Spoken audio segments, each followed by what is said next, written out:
অবৈধ সম্পদ অর্জনের মামলায় পুলিশের সাবেক অতিরিক্ত মহাপরিদর্শক ডক্টর শামসুদ দোহা খন্দকার ও তার স্ত্রীর বিরুদ্ধে আদালতে চার্জশিট দাখিল করেছে দুর্নীতি দমন কমিশন দুদক।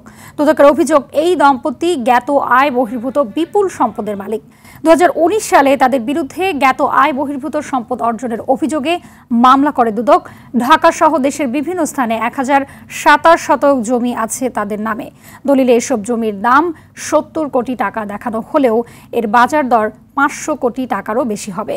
গুলশানে 135 নম্বর রোডে 1 বিঘা জমির উপর নির্মিত একটি ডুপ্লেক্স বাড়িও রয়েছে তাদের, যার মূল্য প্রায় 200 কোটি টাকা। গত 18 মার্চ আদালত তাদের এসব সম্পত্তি জব্দ করার আদেশ দেয়। পরদিন শামসুদ দোহা খন্দকার উচ্চ আদালতে আপিল করলে ওই আদেশ স্থগিত হয়ে যায়। জানা গেছে, দেশে নেই এই দম্পতি। বেনজির কাণ্ড নিয়ে আলোচনা সমালোচনা ওঠার পর পরিবার নিয়ে কানাডা বেড়াতে গেছেন তিনি। তার এক মেয়ে ও ছোট ছেলে কানাডায় পড়াশোনা করে।